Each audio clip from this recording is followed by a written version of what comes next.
Well, thank you all so much for having me here. My name is Seth Tannenbaum. I am an assistant professor of sports studies at Manhattanville University, which is in Westchester County, New York. It's about 45 minutes north of New York City. I got my PhD in history from Temple University. I'm a SABR member. My dad is a SABR member, so I don't remember there not being SABR research journals lying on our coffee table and stuff like that. They've just always sort of been around. Um, and lifelong baseball fan, but didn't go to graduate school with the intention of studying sport history. But I took some classes on consumer culture history, and I took some classes on food history, and I started to think about where they met. And I realized that one of the places they met was hot dogs at ballparks. So I actually started this very, very discreetly, very small, writing about ballpark hot dogs and sort of expanded out from there to talk about the full fan experience. So I'm going to talk for, I don't know, 30, 35 minutes or so. I've got slides. I'm going to share my screen, put them up there. And then I'll leave time for questions at the end. So let me fire up this PowerPoint and give me just a second.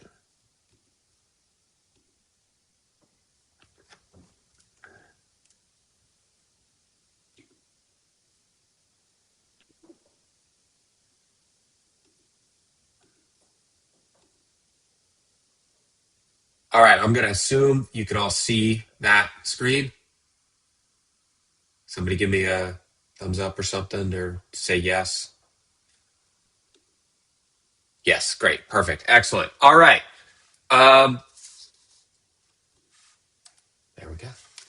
With two outs in the top of the fifth inning of a Wednesday, April 29th, 2015 game between the Baltimore Orioles and the visiting Chicago White Sox, White Sox batter Micah Johnson grounded a ball to Orioles second baseman Ray Navarro, who fielded it and threw it to first baseman Chris Davis for a force out. Davis, as first basemen often do at the end of an inning, casually tossed the ball into the stands. On this occasion, however, Davis did not bother to pick out a particular fan for the souvenir, because on that day, 5 days before the COVID-19 pandemic made such situations shockingly normal, there were no fans in the ballpark. 17 days earlier, Baltimore police had arrested 25-year-old Freddie Gray on spurious charges. The previously healthy Gray emerged from a 45-minute ride in the back of a police van, a ride in which he was shackled but not permitted to use a seatbelt, in a coma and with severe spinal damage. Gray never regained consciousness and died a week later. Baltimore residents, angered by years of racist policing, demanded justice. On Saturday, April 25th, activists marched and rallied outside Baltimore City Hall. City police monitored their activities closely, but without an overwhelming presence of uniformed officers. Following the rally, the marchers headed downtown. Their path took them directly past Oriole Park at Camden Yards. The Orioles' home ballpark, that when it opened in 1992, was a trend-setting facility, in part because, unlike its predecessors, it was situated adjacent to downtown. As the activists neared the park, large numbers of uniformed police officers materialized to prevent them from getting close to it, leading one protester to yell that the police, quote, only care about the Orioles. When the marchers continued on their path, they encountered baseball fans, many of whom were there to root for the Orioles' opponents, the Boston Red Sox. As they had all along their route outside the bars surrounding Camden Yards, the protesters chanted, "Justice for Freddie Gray." Drunken Red Sox fans, presumably few of whom lived in Baltimore, chanted back, "We don't care." The crowds mixed and fights broke out, including one between a heavy-set white man in his 50s wearing a National Police Week jacket and a black man with long braids wearing an Orioles jacket. Photographs showed overwhelmingly white bar patrons and overwhelmingly black protesters, demonstrating a stark contrast between the people who lived in the city and those who came into it to drink and be entertained by the national pastime. A journalist later explained that in the ensuing hours, some teenagers and young men smashed in police cruisers' windshields and bar windows and looted a 7-Eleven. Throughout the game, police helicopters circled near the park. With the score tied at 4 in the ninth inning, and in order to protect some of the very same fans who had instigated the fights that preceded the property damage, The mayor and the city police ordered the 36,757 fans at the game to remain in Camden Yards. Photographs of fans standing inside locked ballpark gates show a predominantly white crowd. As journalist Jay Zirin wrote, if fans had been permitted to exit at that time, they would have had to confront the reality that a young man, who did not look all that different from some of the people they were cheering on the field, was killed a short Uber ride away. By the time the Orioles won the game in the bottom of the 10th on a walk-off home run, the city had lifted the order and allowed fans to leave, but told them to avoid Howard Street north of the ballpark and Harbor Place to its east. Soon thereafter, the team offered free tickets to anyone who had been in the park that night, because, as they explained, those fans, quote, may not have had the premier Oriole Park experience that we strive to achieve. The following afternoon's game went off without a hitch, but in the wake of Gray's funeral on Monday morning, some grieving Baltimoreans again turned to property destruction. The Chicago White Sox were scheduled to make their only visit to Baltimore to play a 3-game series starting that evening. With police stationed around the ballpark, the light rail shut down north of the park, and only 2 of the park's gates open. A little more than 45 minutes before the 7:05 p.m. first pitch, Major League Baseball postponed the game. Commissioner Rob Manfred explained that, quote, we feel like we made the decision that will provide us the greatest possible security in terms of protecting the fans, the players, the umpires, everybody involved in the game. Late Tuesday morning, the Orioles announced that night's game was also postponed. Wednesday's game would be played at 2 instead of 7 to ensure it would be over before the city's 10 p.m. curfew, and no fans would be permitted to attend. Manfred explained that, quote, all of the decisions in Baltimore were driven first by the desire to ensure the safety of fans, players, umpires, and stadium workers. The Orioles manager made the point even clearer, noting that, quote, the last thing you want to do is put the fans in harm's way. The team announced that postponed games from Monday and Tuesday would be made up as a doubleheader in late May, and that the Tampa Bay Rays, who were scheduled to come to Baltimore for a 3-game series starting Friday, would instead host the Orioles in their ballpark in Florida. Understanding why the Orioles hosted a game in an empty ballpark requires looking much further back than early April 2015. Tracing the history of the fan experience at Major League Baseball games shows that while throughout the 20th century, the ballpark was often described as an egalitarian place, the experience there was built on exclusion and division. The nature of this exclusion and division changed over the century, becoming more covert in some ways and more visible in others, as social norms, cities, and leisure consumption patterns changed. Consistently, however, the fan experience privileged middle and upper-class white men by centering their experience and the vision of America it represented around their needs, desires, and perspectives, and making sure they felt safe and secure at the ballpark. Middle and upper-class white men who made up the majority of people in the ballpark during the 20th century. And to them, the experience there felt inclusive and egalitarian. At games, fans passed hot dogs to strangers in the middle of a row of seats. They stood up collectively so that someone could dash to the restroom between innings. And they rooted for the home team together with people they did not know. Although these actions had nothing to do with voting or governance, because they made people feel like equal members of a community that was not explicitly restricted by class, race, or gender, many fans saw them as democratic acts. Moreover, aside from which team they cheered for and which players they booed, fans in other cities participated in the same rituals. Although there were some regional differences in the fan experience, its continuity and what fans saw and did at ballparks tells us an important story. Not just about how fans thought about the ballpark experience and urban spaces, but also how they felt about the nation as a whole. Bleacher Seats and Luxury Suites is a history of the changes in the in-person MLB fan experience. It explains why and when those changes happened and what they tell us about broader society and about people's hopes, fears, tastes, and prejudices. It examines the fan experience primarily through 5 important and trend-setting ballparks, which shaped and reflected the experience at other facilities. Those ballparks are the Polo Grounds, And Yankee Stadium in the first half of the 20th century, or the classic ballpark era, Dodger Stadium and the Astrodome from the 1950s through the 1980s, the multi-use ballpark era, and Camden Yards in the retro chic ballpark era, the 1990s and beyond. Although the venues I discuss host a plethora of events, I focus on baseball, because similar to what sport geographer John Bale recognized about British soccer stadiums, they meant different things to people attending different events, and because of the widespread rhetoric about baseball and its place in American society. Thinking along the lines of historian Stephen Reese, I treat baseball as a reflection of larger American culture that sometimes shaped that culture and always served as a digestible way to understand its complexities.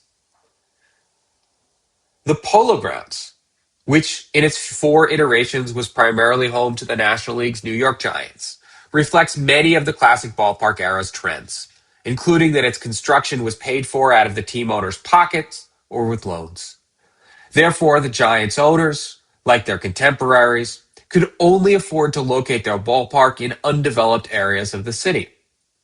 At the Polo Grounds, Giants owners, notably John Brush and Charles Stoneham, along with concessionaire Harry Stevens, helped establish the framework of the in-person fan experience that remained relatively constant throughout the 20th century.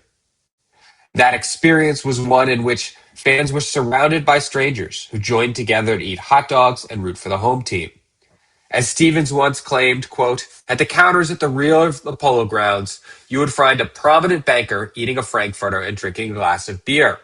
And beside him would be a truck driver doing precisely the same thing." Purportedly, hot dogs were not just introduced there, but a widely circulated myth claimed they were invented at the Polo Grounds on a chilly April afternoon in 1901. The park had the image of an inclusive and egalitarian all-American space, but working-class fans, women, and people of color were not present in large numbers, and the Giants treated them as inferior to their white male fans when they even were in the park. For example, the Polo Grounds was often home to segregated Negro League games, and one black fan recalled that as a child at the Polo Grounds, quote, "I was called a black bastard by St. Louis Cardinal left-hander Clyde Schoon as when I was trying to get his autograph. My head was rubbed for good luck by St. Louis Cardinal right fielder Fiddler Bill McGee as he walked out of the clubhouse past the bleachers." Moreover, descriptions of female fans at Ladies' Days games, when female fans were present in larger numbers than usual, presented them as ignorant of the game, only interested in finding male romantic partners, and generally annoying to male fans. Female fans and fans of color's presence in those subordinate positions, however, reinforced the existing social hierarchies that privileged middle and upper class white male fans. Yankee Stadium, which opened not far from the Polo Grounds in 1923, was the first major league ballpark to be named a stadium, and until the 1990s, nearly all subsequent parks were also called stadiums. By the time Yankee Stadium opened, it was far easier for working class fans to attend games.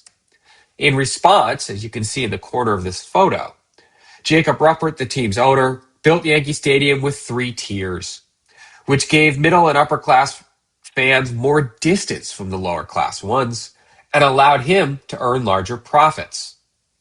Those tiers allowed him to easily separate fans who wanted to gamble in the game from those who were opposed to all gambling, by making it simpler to remove fans who wanted to gamble from the more expensive seats while allowing them more leeway in the cheaper seats.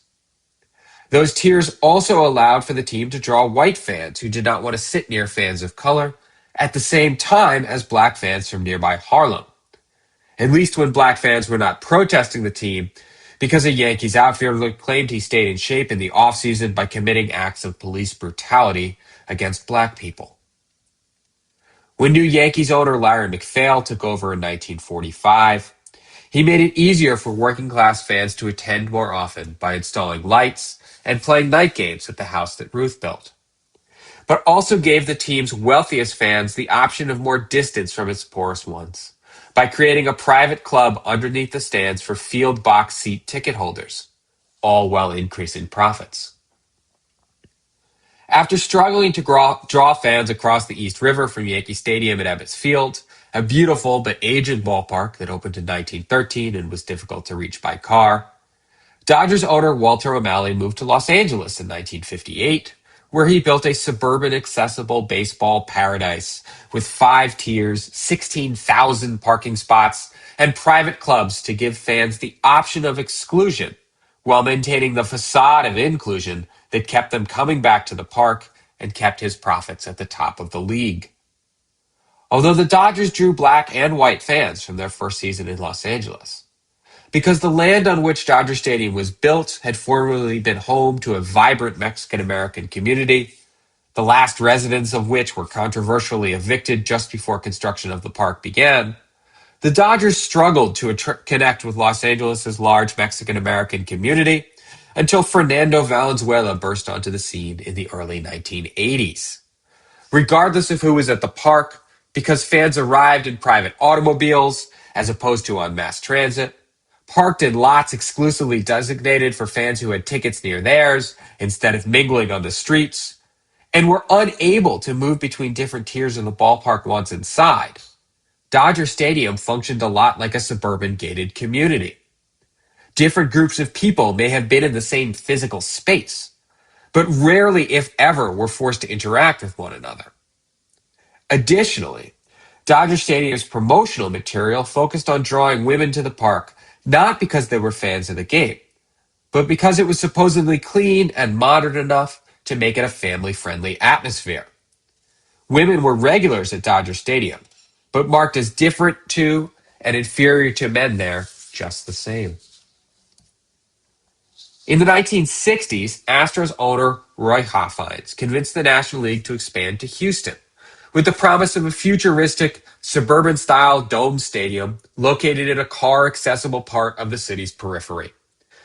To get the National League to agree to give him a team, however, Haffines had to promise that the dome would not be segregated, and leveraged that promise to gain support from black Houstonians in the bond elections that funded the Astrodome's construction.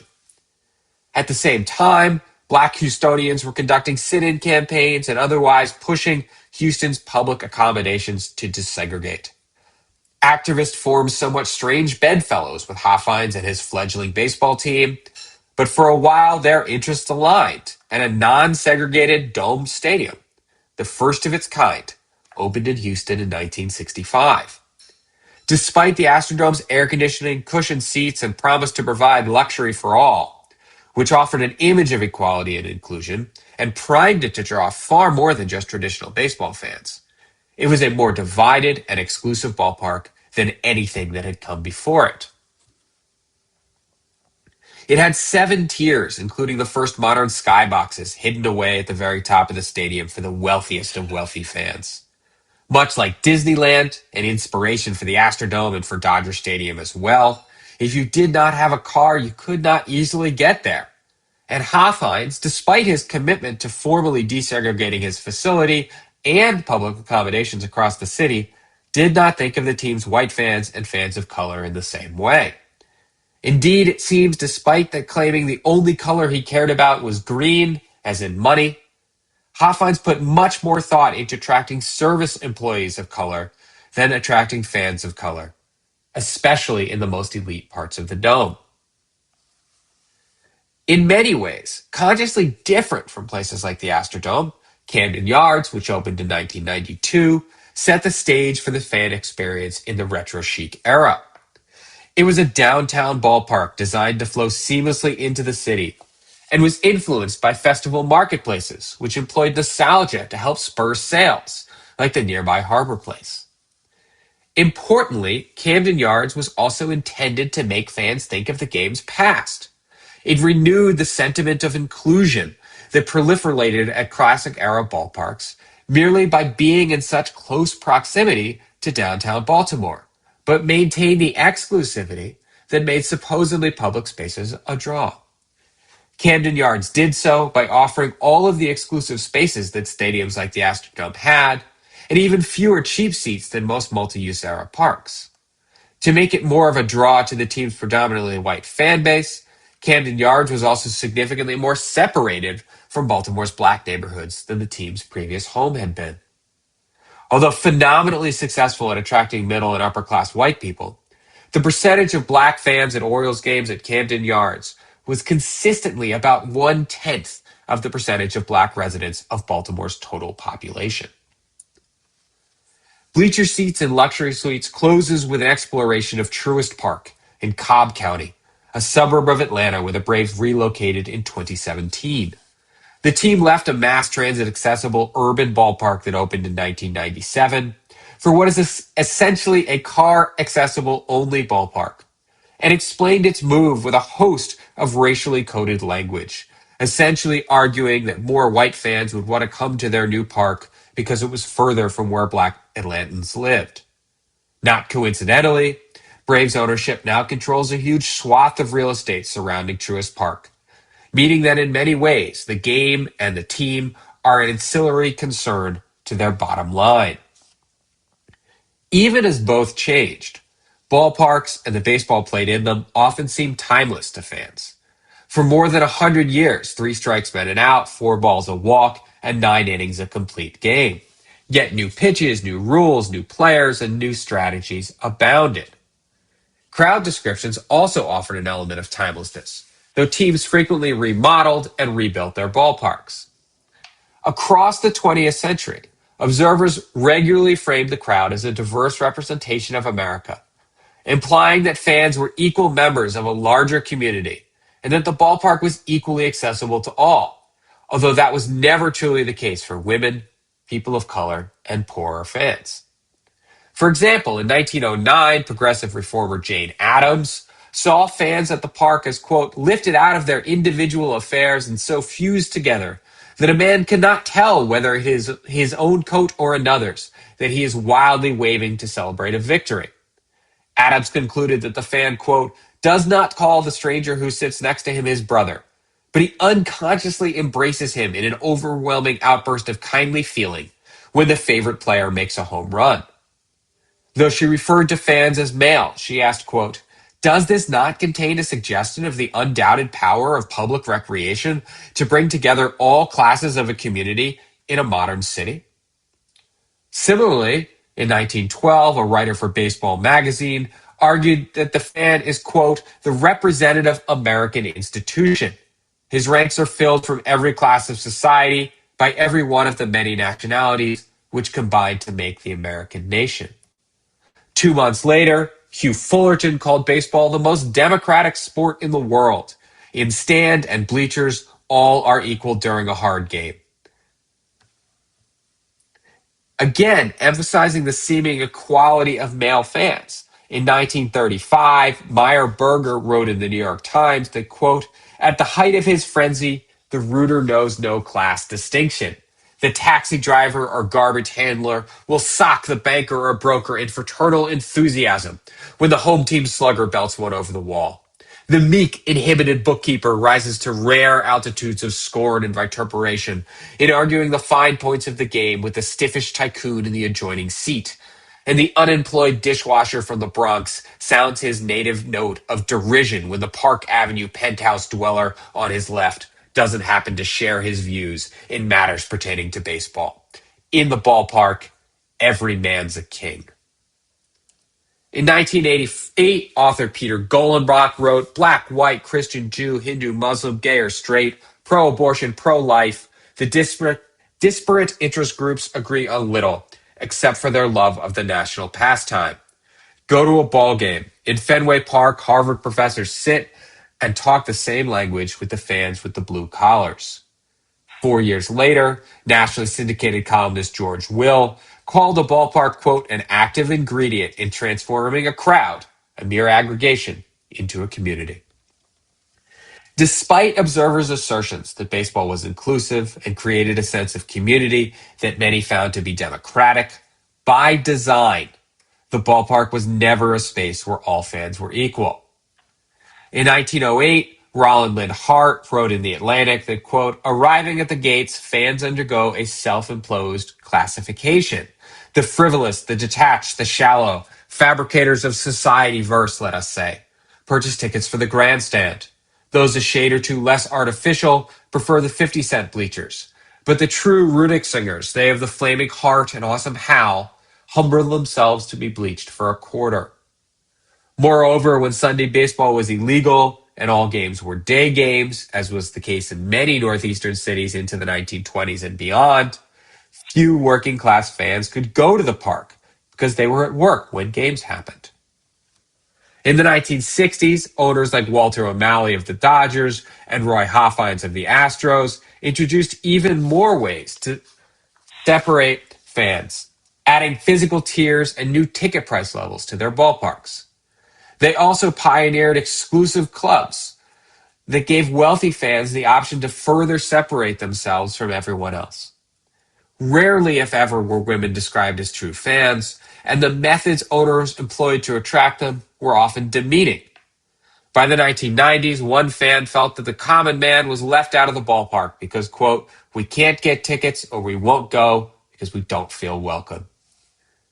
Like that fan in the 1990s, other observers increasingly commented on the inequalities in the ballpark experience. In 1996, urban planner Edward Blakely claimed that, quote, it used to be the regular guy at the ballpark could sit next to the corporate CEO. Not anymore. The next year, journalist Frank DeFord argued that, quote, not even a cynic could ever deny the essential democracy that was always the most magical and defensible element of popular sport. The arena made for a grand public convocation, a 20th century village green where we could all come together in common excitement. Of the most recent vintage, though, luxury boxes, often as not enclosed behind glass, have so insulated the swells from the hoi polloi that it is fair to say that the American Sports Palace has come to boast the most stratified seating arrangement in entertainment. While some scholars have noted the inequalities in retro-chic ballparks, because they did not fully examine how difficult it was for many poor fans and fans of color to get to multi-use era stadiums, which were designed for cars, not mass transit. They have suggested that ballparks in the 1960s and 70s were relatively accessible and egalitarian places. For example, in 2012, philosopher Michael Sandel argued that, quote, for most of the 20th century, ballparks were places where corporate executives sat side by side with blue-collar workers, where everyone waited in the same lines to buy hot dogs or beer, and where rich and poor alike got wet if it rained. In the last few decades, however, this has changed.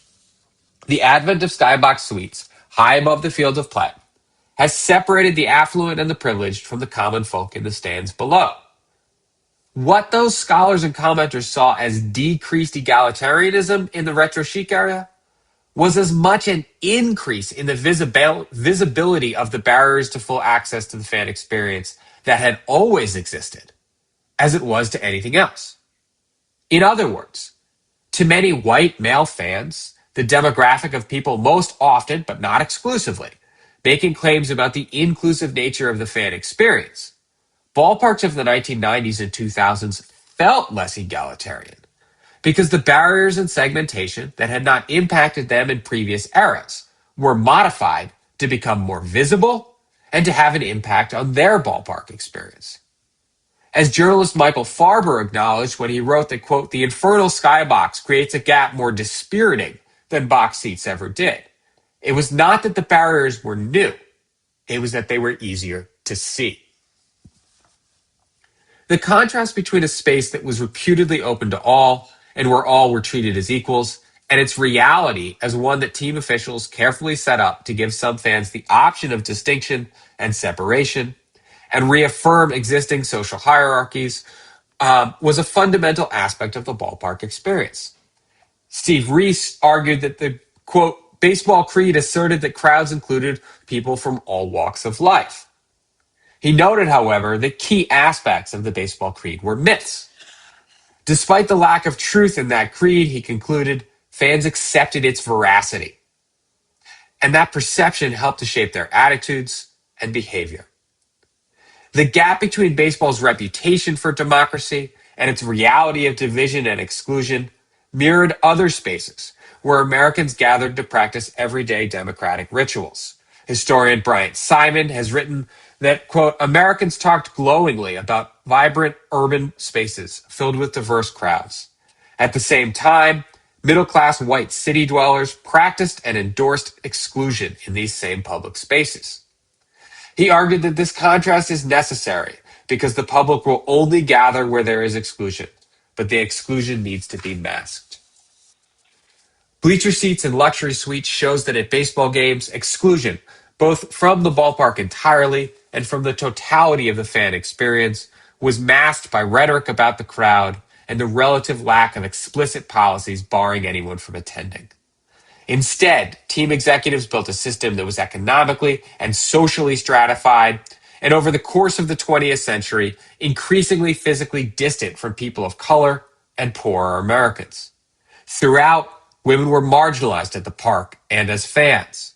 Moreover, ballparks' physical tiers allowed wealthier fans to pay more to sit where they would not have to interact with poorer fans. That type of division gave middle and upper class fans a space that felt comfortable and safe because it was anything but equally accessible to all Americans.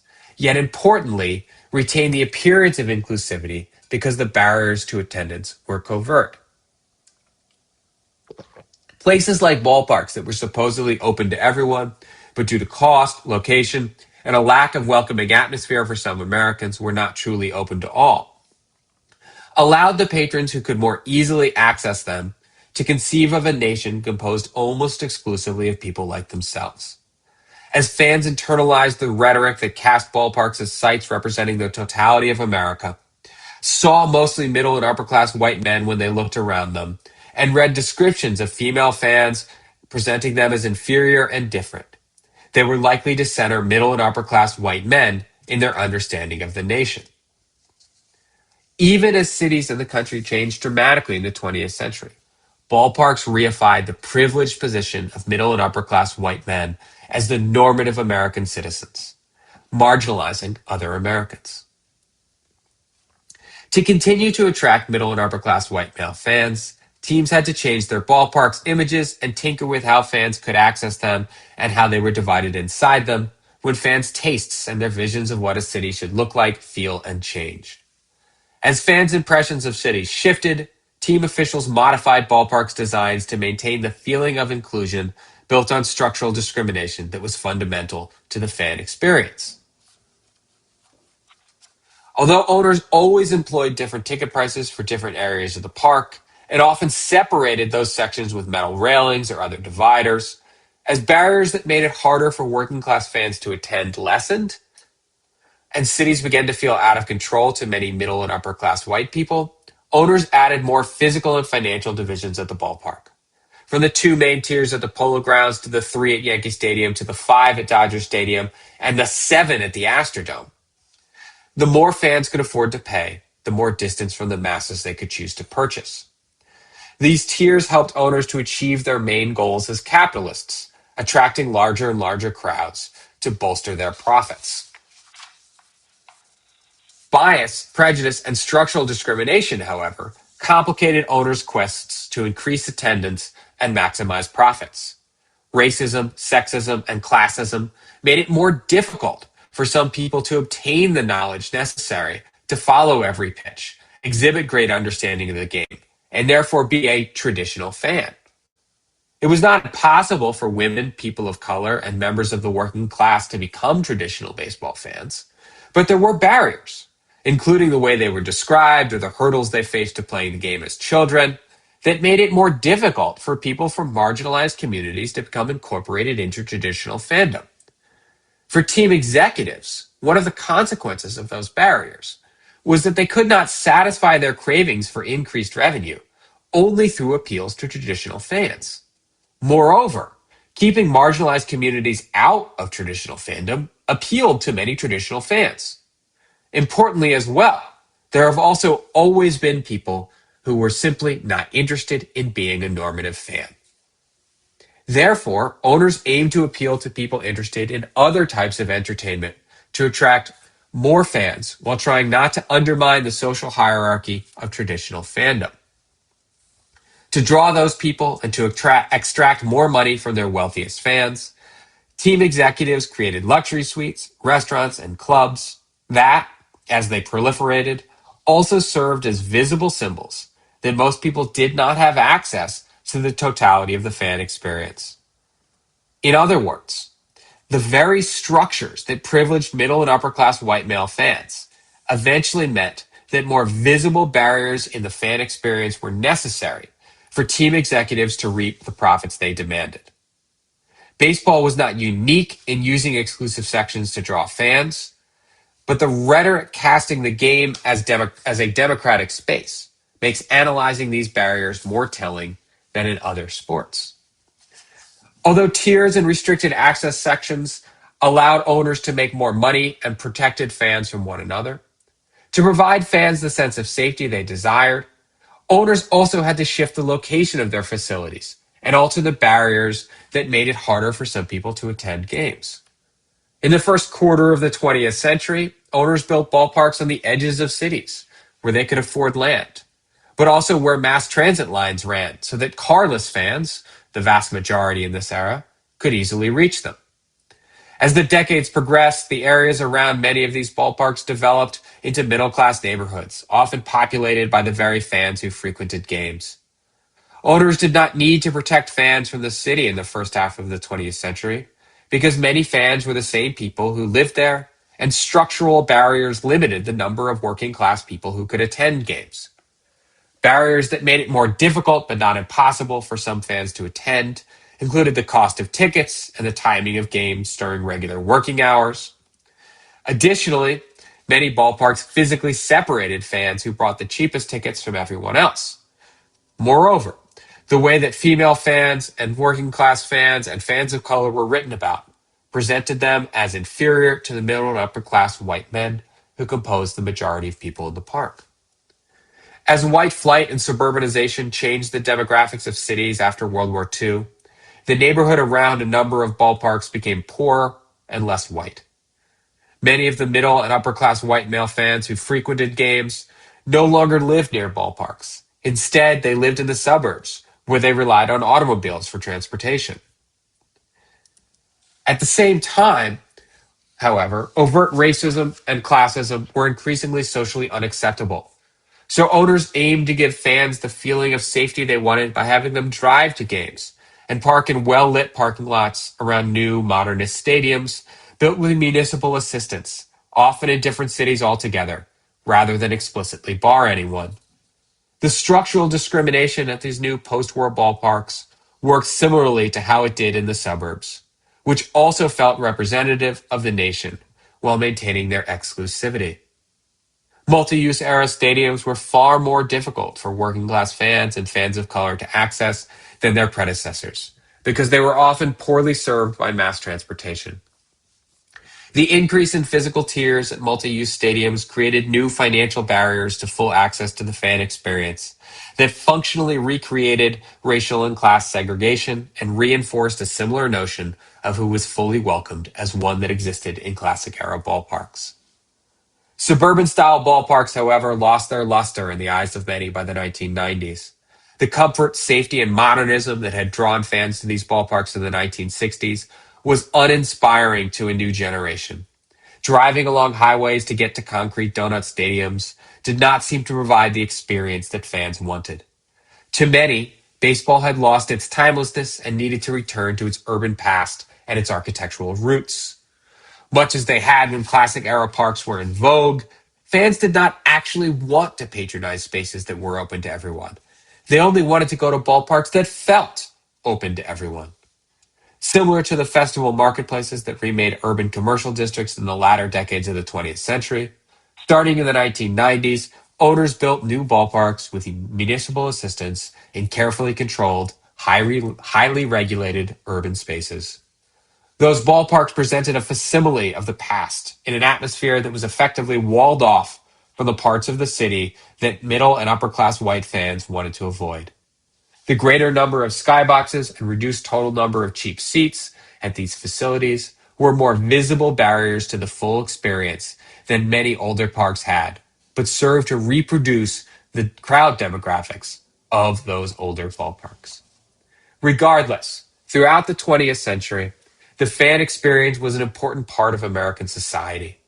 Where that experience took place, who was involved, how fans got there, where they sat when they arrived, and how they behaved tells us that middle and upper class white Americans wanted to spend their free time in spaces that felt inclusive but were far from open to everyone. The fan experience, however, was designed not to remind middle and upper class white Americans that they had paid to be separated from others. Instead, that separation was made to feel natural.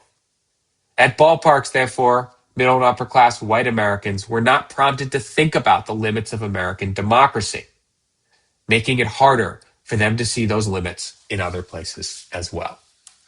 Thank you.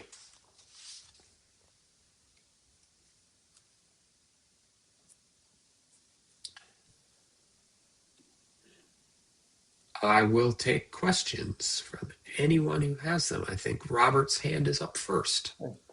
Yeah, thank you, Seth. Very, very good presentation here. It almost Thank you. seems like right from the beginning of baseball, this conundrum was baked into the game. And what I'm thinking about is the original teams developed out of cricket clubs in the United States. It's a very middle class to upper middle class. We have places like Elysian Fields in Hoboken, which was more than a baseball field. It was what was called a pleasure park, though, at the time, which things were popping up in pre-Civil War era in New York City here, though.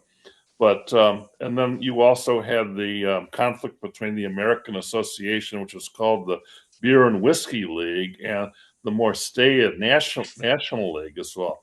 But one of the things, I don't know if you've ever seen the photo. I want if you can comment if you've ever seen the photograph of the what was called the Palace of the Fans, which stood in Cincinnati, where Crosley Field would eventually be built. They actually had a lower section, a field level section, where wealthy, presumably season ticket holders, would drive their carriages into the ballpark to watch the game. And just on a personal note, I was when I was younger and would travel to New York. My first experience at Shea Stadium, I found that you couldn't get from the upper decks to the lower decks because naturally it was a Robert Moses influenced ballpark, though. And if you're anyone familiar with Caro's book, realizes that he was a highly elitist planning director and parks director of New York City. Yeah. So thank you, Robert. There's a lot of really interesting questions in there. One of the things that when you started off by talking about some of those economic divisions early on and the cricket clubs and all the rest, to me, I was reminded of the extreme initial pushback on the professionalization of baseball, because heaven forbid that people be paid for doing this, because that means they must need the money and therefore they must not be appropriately classed. Yes, the Palace of the Fans and the drive-up sections, absolutely. The outfield at the Polo Grounds before it got enclosed, and rather than reshare again, you can't really see it in the photo of the Polo Grounds I used, but it used to be you could drive your carriage up to the outfield, in the Polo Grounds in that same sort of way, that private, you could just watch from your own space. And the way Shea was constructed, that's how Dodger Stadium was when it opened, although it had even more tiers, so there was even more separation. Because Dodger Stadium is built into a hillside, you would be assigned to park in a elevation of the hillside that matched the elevation of your seats. And if you parked in the wrong place, you actually couldn't get to your seat because there was no connection between the different tiers until a couple years after it opened. So this is, Moses and O'Malley hate each other, but are also bouncing ideas off each other and very much trying to achieve the same goal in the end of making baseball more car accessible and more like the suburbs. And they come to it very differently, and the result is very different, but there's a lot of similar sort of elements in play there. So it doesn't, on the surface, yes, the idea that Robert Moses would do anything that Walter O'Malley did is confusing, but they're motivated by very much the same forces. Right. Mm-hmm. Yeah. Yeah. Thank you. Thank you. Francis. I've got two questions. The first one is just you are the first person that I have heard refer to the era of the retro sheet era. Is that how did you come about that? Retro sheet didn't really have anything to do with the stadiums, did it, or did it not? So retro chic, CHIC, not retro sheet. Okay, okay, that settles that. Yep. Uh, the other thing is, I don't wish to, and I don't want to shift it away from you, Seth, but I think it would be interesting if the women on this call have experienced, feel how their experiences and how they feel about it, about um, uh, the way women have been treated over these years that they've been going to ballparks. I think their experiences would be interesting. I know Mary and Lorene are on the call, and I just wondered how they felt and if they felt excluded either by the baseball world in general or by SABR. Yeah. So um, I will create a dodge unless in case Mary and And Lorraine I don't want to don't be mean put to on the put, spot. But yeah, so I here's don't, my dodge. And and my I know, dodge is studying fandom is really difficult because very few people come home from the ballpark and write about how the experience made them feel. Right? We all know how it made us feel, but we don't like write it down and then give it to a historian in 50 years. So getting at what it was like to be a female fan in the ballpark in the early 20th century, even in the mid 20th century, involves a lot of complicated reading of how women fans are being described in comparison to how male fans are being described, and being like, okay, as a rational human being, how would I feel if I was described this way? And how would I feel if I was described that way? Um, so that's one of the things, and this is totally aside from this book, but one of the things that I do at Manhattanville is I have a class called Spectators and Fans. It's a seminar class for our sports studies majors. It's a capstone class. And what they do for their big project is they conduct an oral history with senior citizen sport fans because I'm trying to make more historical record of what it was like to be a fan. So your question about, well, how did people actually experience this is one that is extremely important to me and one that I'm working to try and create more resources so people can better understand it. yes, well, let me turn on my, You turned yourself off, actually. okay.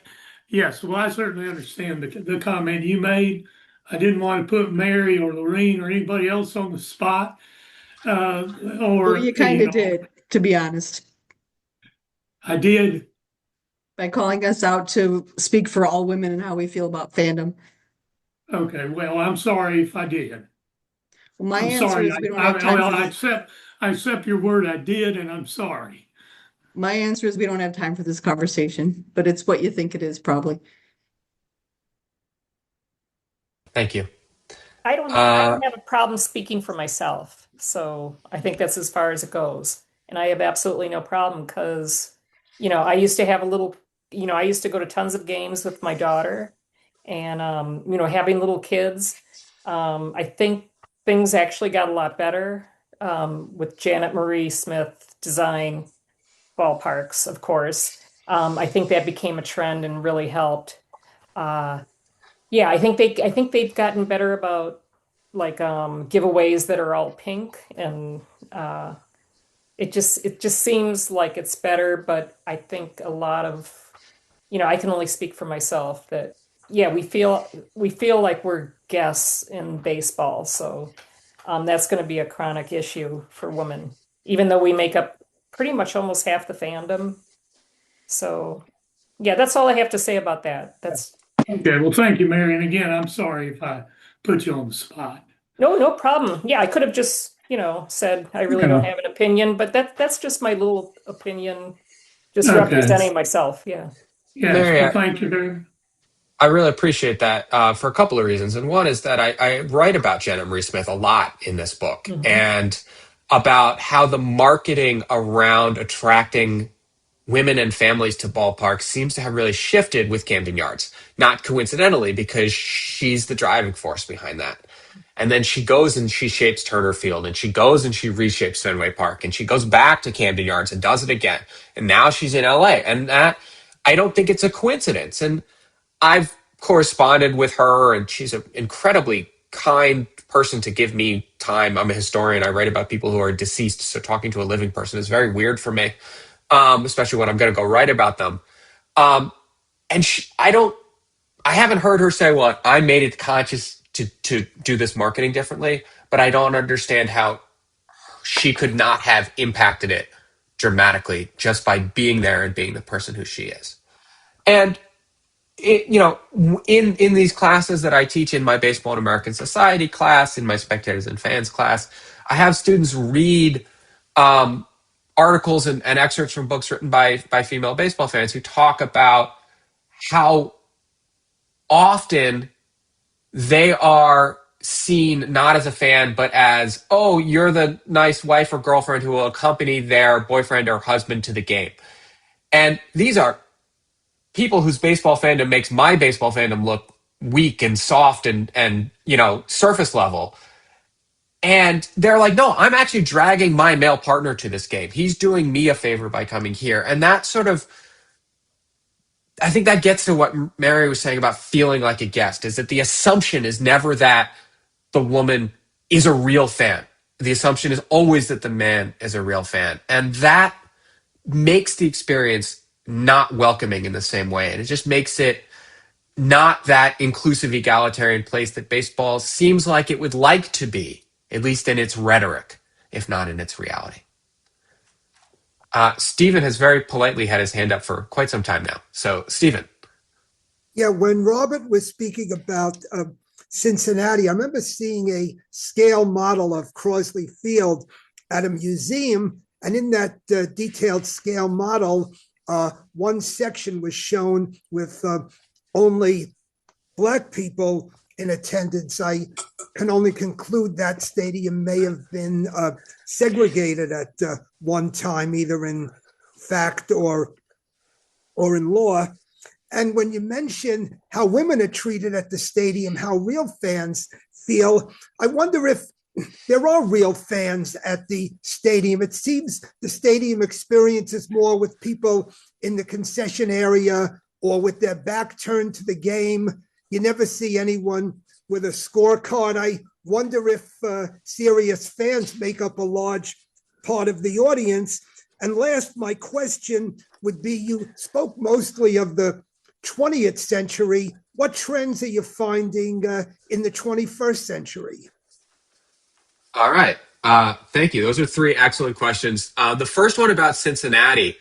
I have found no evidence of any segregation pattern in Cincinnati, which surprised me because it's one of the places where Jackie Robinson was most harshly treated in 1947. It is a stone's throw from Kentucky. But in the historical record that I have been able to uncover, I haven't found anything about it. I wrote about the desegregation of Sportsman's Park in St. Louis in 1944, and all of my reading of that, of the NAACP papers, of the papers of the Black activists in St. Louis, described it as the only formally segregated major league park. But you mentioned, oh, well, maybe it's segregated de facto and not de jure. And I think that you may have something there, because what I've also seen, and this is sort of a future project on writing more about the formal racial segregation of ballparks, major and minor. So talk to me again in a couple of years and maybe I'll have more information. But at Griffith Stadium in Washington, D.C., my current understanding, and I'm still researching this, is that the ticket sellers would only sell Black people bleacher seat tickets. The gate takers would accept tickets from people of any race or ethnicity if they had the tickets. But the ticket sellers would only sell Black people bleacher seat tickets. So it's possible that something similar or analogous was going on in Cincinnati. But I have to do more research to really get into that. You talked about real fans at baseball games. I still go, I'm a real fan. So there's at least one. Yeah, there are two. Dixie says two. There aren't as many as a percentage as there used to be because baseball owners are primarily capitalists interested in the bottom line and not evangelists for the game. They are happier to draw more people who are less serious fans than fewer people who are more serious fans. So they're going to keep doing that. And your third part about trends in the 21st century. It seems perhaps to be getting both more regionally different and also returning to a bit of that mid-century suburbanization.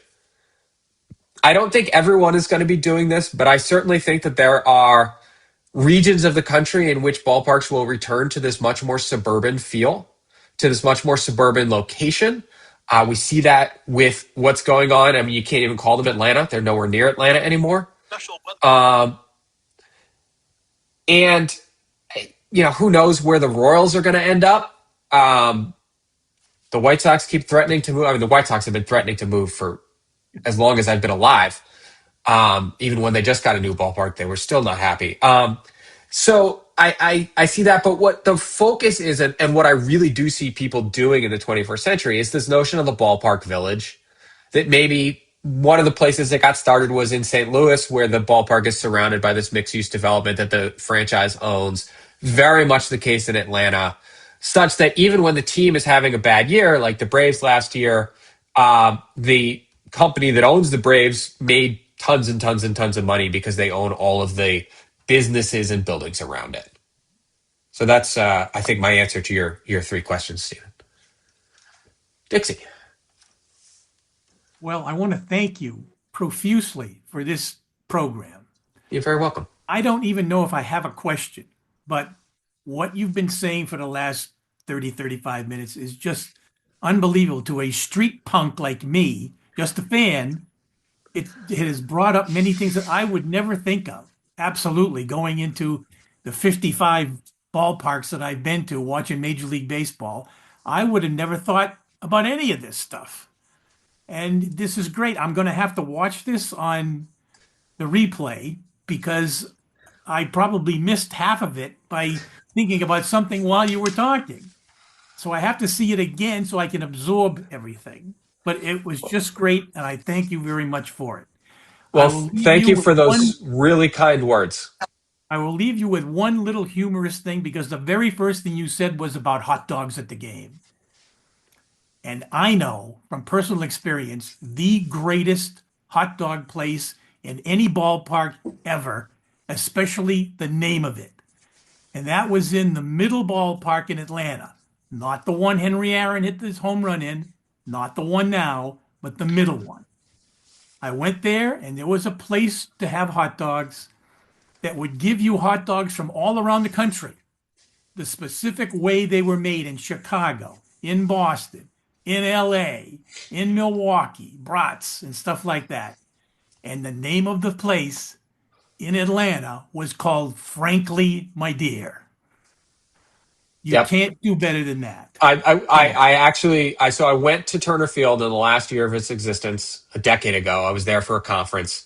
I remember that stand. I thought it was a great idea. I thought it was really, really cool. It's perfect. You can't do better than perfect.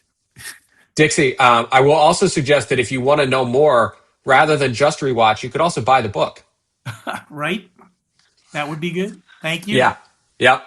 Thomas. Okay, thank you. First of all, great presentation. Thank you. Two thoughts going beyond just what you've discussed so far. My brother and I, as a college professor, we have a lot of conversations about baseball in general. We're both big fans of what's happening and this element of exclusivity. One thing we're noticing that it used to be, I could turn on, even though it was cable, Fox Sports Midwest any night, and I could watch the Cardinals. Now, you're going to have to get special packages to watch it. And the only people that are going to be buying, like the cheapest one I think I saw right now is $99 a year.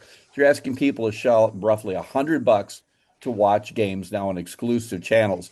That's adding to this exclusivity. If you're not watching it at home and you say, I can't afford to go to a ball game, you're not a ball fan. And I taught school for a long time, and the one thing I noticed is that the number of baseball fans that I had in class decreased year after year. The other thing I would add to this is adding to what is in the game. At one time, you had little leagues all over the country. And now, what I noticed in the last years when my youngest son was playing, it's so much travel ball. Travel ball is not cheap, it's incredibly expensive. And even to be involved in this is very expensive. And then I noticed when we were in Cooperstown a couple of years ago, they've built this new complex out on the south side with like hotels and specialized fields and things and it's overwhelmingly a middle class existence. And so there's so much happening on these levels that I think baseball is going to have to really decide whether they just want to cater to upper middle class whites primarily, or they still want some sort of a democratization of baseball, because I don't see it moving in that direction. Yeah. Thomas, I think you do a really good job of highlighting the other areas in which baseball is also experiencing this very same thing that I talk about in the fan experience as well. And one of the things about the TV deals is, in some level, the owners are thinking, oh, well, we've priced some people out of the ballpark. How can we still extract money out of them? Mhm. Oh, we can sell their seat to the corporate executive who hangs out on the concourse, and then we can have them take that money and then give it to us in terms of TV dollars. Right. So it's all of these different ways of extracting this revenue. And for those of us who are on this call, we're probably too addicted to baseball to like totally give it up. But we're gonna do these things. They're gonna get some money out of us by taking it to that level. And you're right that I've been to Cooperstown a lot. I did a lot of research for this book at the Hall of Fame, and I've been going there my whole life. I remember when Cooperstown Dreams Park was a cornfield somewhere between Oneonta and Cooperstown, and it hasn't been that way for quite some time now. It is a very different place up there as well, and the travel ball is absurdly expensive for sure. Yeah. I had one more thought here that you didn't discuss in the beginning, but I think this is true. Also, a lot of the earlier ballparks had fewer bathrooms for women. Oh, Uh, absolutely. and I've heard that even I think modern ballparks is true, or they've gone away with that, because I think when they rebuilt Busch Stadium, I think one of the comments was that it was either equal or slightly more for women. But I've been a lot of ballparks over the years, and that's where the complaints. There'll be a line of women outside a restroom, and in fact, I remember one time, and I don't remember where it was, a couple of guys, including myself, said, "We'll hold the door. You women can come over here. We'll wait. You come in and use ours." And they were very thankful about it. But that I think that's one of the other factors too, for Yeah. women. Yeah, absolutely. And that definitely has changed a lot. I don't have the numbers in front of me right now off the top of my head, but I think it was close to equal at Dodger Stadium. Mhm. But in many states and municipalities now, there are what is hilariously referred to as potty parity laws, which require that all new construction have to fall within some ratio based on whatever analysis that they've conducted to try and reduce that very issue. Thanks, Thomas. Robert again. Oh, okay. I live in Minneapolis and go to Twins games at Target Field. And one small victory I noticed there is in the past couple of years, they replaced their dining room, which was for season ticket holders, with a more accessible food hall. Food halls are become very popular in the Twin Cities here at venues, though. And that's been very popular. So that's one positive I've noticed here. The other comment I would make is you should consider doing a book on food and baseball. Though you mentioned that you had an interest in food culture as well from your graduate work. Yeah, it's to pardon the bad pun baked into this book. Um, It's in there in every chapter, much to the detriment of one particular reviewer who was like, "This doesn't fit," and I said, "No, it's staying. I don't really care what you think." So it's in there, and there is a. I've written about food in some standalone in articles and edited collections and things like that, and I've got a piece coming out maybe early next year on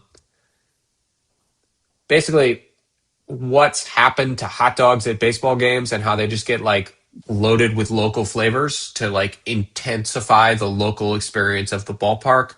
I'm a Philadelphian, so you can get a cheesesteak dog and then, just have the heart attack right there at the same time. Just sort of makes everything more efficient, I guess. I don't know. But yeah, there's definitely a lot of stuff to do with food, and it is fun to write about for Yeah, sure. the localization of food at ballparks, I think, is certainly one of the more exciting developments, though, with the opening of some new ballparks here in the past, 20, 30 years or so, though. Here in Minneapolis, we have a very popular Ukrainian deli called Kramerchuk's, and they sell their line of sausages on the concourse. So, and as I've often found, is you had better get there early before they sell out, because they may be the most popular concession item at Target Field. Yeah, no, it's really interesting that you know, that is also representative of an immigration pattern to that area from 100 years ago or even longer ago, right? But I don't know that you'll find. I mean, I don't know. I haven't been to Target Field, but are they serving food that represents other more recent immigration patterns to that area? Probably not, because baseball isn't intersecting with those people. Baseball isn't appealing to those people. Well, Um, they're selling Asian food, and they're selling. okay. We have a growing Hmong Yeah. population. Okay. Okay. They're certainly selling that. The Twins are very good about latching on to new food products and bringing them in. And one of the reasons is because we have a really massive state fair that takes place here in late summer, and that has proven to be kind of a testing ground for new food products, food on a stick, so to speak, for sports venues. I can't wait to. I have a really good friend who married a Minnesotan and moved there and has become a Twins fan. And I can't wait to tell her about all of the food on a stick stuff. Yeah, my Yeah. out of town friends come here though. They consistently rate Target Field's food as one of the tops in the country for ballpark food though. All It's got right. reviews. Yeah, so More reasons why I need to visit. Thank you. there you go. All right, Dixie. Since some of us are going to Cleveland this year, I don't know if they still have it, but they had a food hall there a long time ago. If you buy a ticket for a certain price seat on the first base side, the whole first base side is a giant restaurant. And you just go into the restaurant, and if you have the ticket, you can get anything you want, and you don't have to pay any more money. It's amazing. I don't see how they make any money, but that was the case several years ago, the last time I was there. I Yeah, forgot to mention I forgot to yeah. mention that I live 1 mile from Fenway Park, and I had Red Sox season tickets for 30 years. My tickets were 10 rows behind the visitors' dugout. I was dead even sight-wise with third base and second base. I was closer to the third baseman than the second baseman was. But I'm sure that the people walking by my seats thought I was an elitist for having these seats there. And believe me, my paycheck does not render elitism in any way.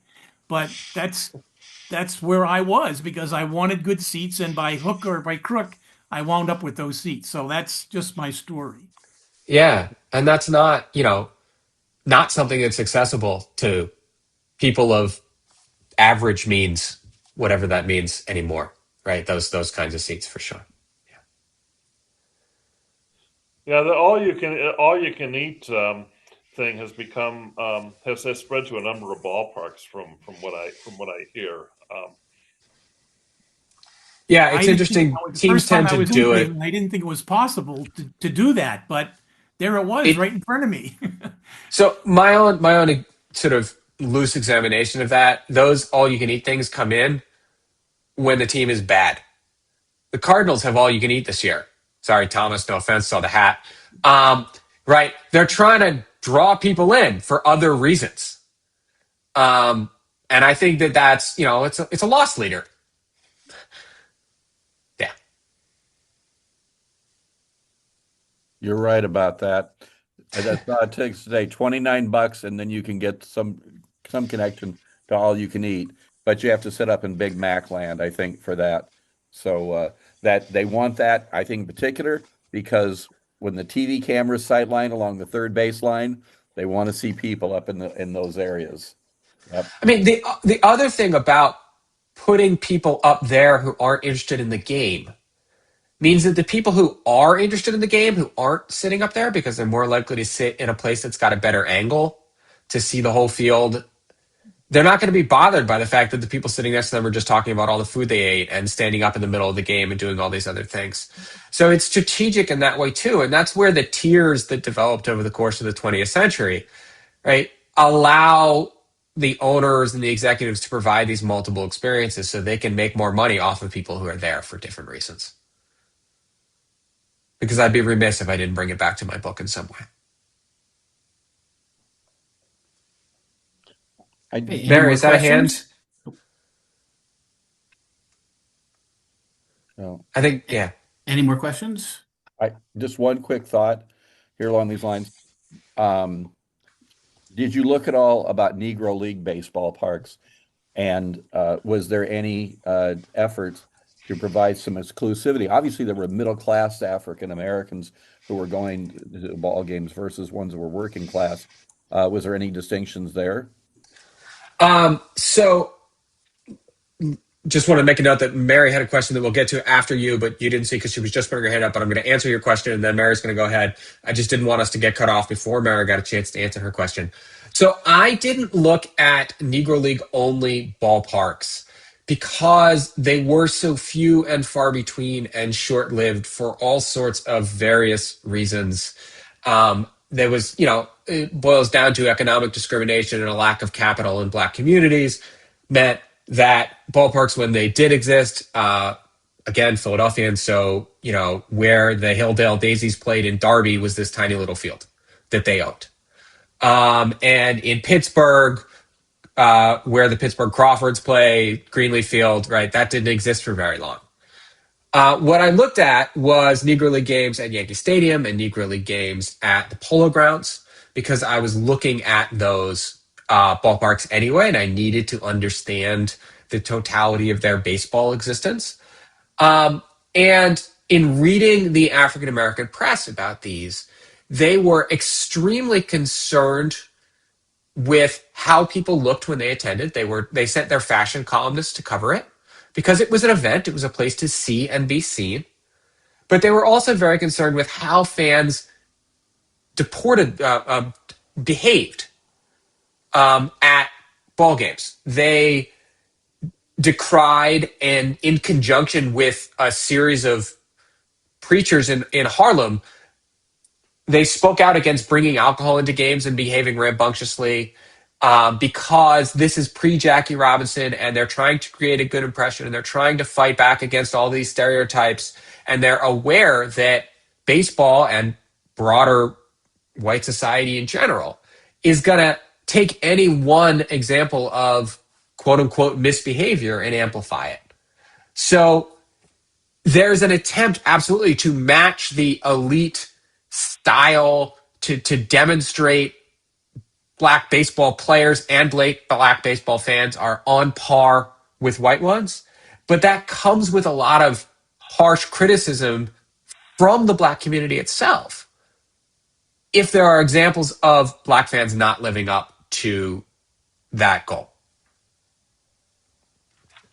Mary.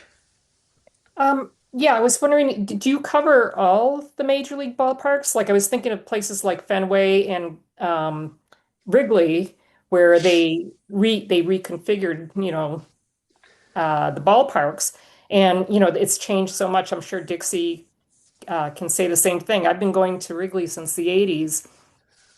It's a much different crowd. I mean, now it's more of like a country club atmosphere. I feel like I'm at a country club, and that really turns me off. So I don't know if you get into that. I so elitism. I had to make some strategic choices that it meant that I was only writing a 200-page book and not a 500-page book. So I decided not to write about places that stuck around. I mean, one, people write about Fenway all the time, and people write about Wrigley all the time, and they're wonderful places, and they're super important. But I needed to do something a little bit different, and it was going to be easier to tell a story of change over time if I could jump to the ballpark that was making the changes rather than reacting. Because Fenway and Wrigley are Camden Yardsizing themselves, if that's a word that I can use. So I'd have to write about Camden Yards anyway to write about one of those two. So I don't get into that as much as in a perfect world with unlimited reader attention I might have. Thank you. Thank you.